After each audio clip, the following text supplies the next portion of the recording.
warahmatullahi wabarakatuh. Saya Hanum Nabila Kusumarate, mahasiswa semester 4 di kelas 4 AHES dengan NIM akhir 035. Ingin berbagi sedikit pengetahuan saya tentang pengertian tindak pidana dan jenis-jenis tindak pidana. Langsung ke pengertian tindak pidana. Menurut Wiryono Projodikoro, tindak pidana adalah suatu tindakan yang pelakunya dapat dikenakan hukum pidana. Menurut Simons, tindak pidana adalah kelakuan yang diancam dengan pidana, yang bersifat melawan hukum dan dilakukan oleh orang yang mampu bertanggung jawab.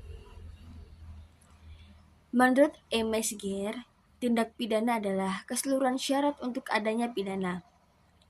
Menurut J. Bauman, tindak pidana adalah perbuatan yang dilarang oleh suatu aturan hukum.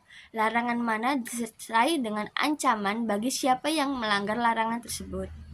Yang terakhir menurut Mulyanto, perbuatan pidana adalah perbuatan yang dilarang oleh suatu aturan hukum. Larangan mana disertai dengan ancaman atau sanksi yang berupa pidana tertentu bagi siapa saja yang melanggar pelanggaran tersebut. Kemudian lanjut ke jenis-jenis tindak pidana. Ada 6 jenis tindak pidana. Yang pertama adalah tindak pidana kejahatan dan pelanggaran. Kejahatan adalah perbuatan bertentangan dengan rasa keadilan terlepas diancam pidana atau tidak. Sedangkan pelanggaran adalah perbuatan yang oleh umum disadari sebagai tindakan pidana setelah diatur dalam undang-undang. Yang kedua, tindak pidana formil dan material. Tindak pidana formil adalah titik berat perumusan pada perbuatan yang dilarang. Misal perbuatan mengambil pada tindak pidana pencurian. Sedangkan tindak pidana material adalah titik berat perumusan pada akibat yang dilarang, misal hilangnya nyawa pada tindak pidana pembunuhan. Yang ketiga, tindak pidana komisionis dan omisionis.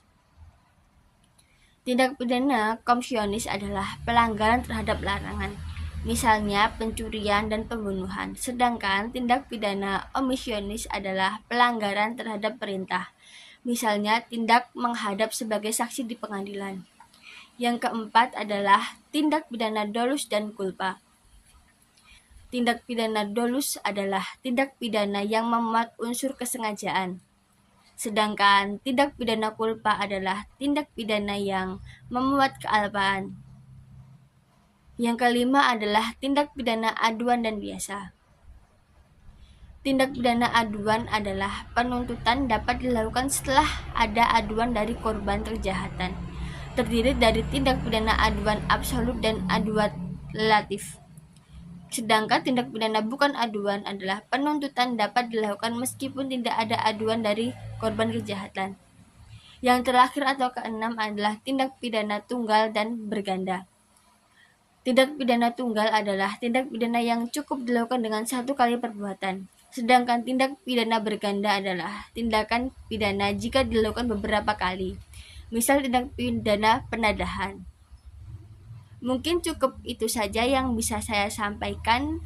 Bila ada salah kata atau ucapan mohon dimaafkan. Wassalamualaikum warahmatullahi wabarakatuh. Dadah.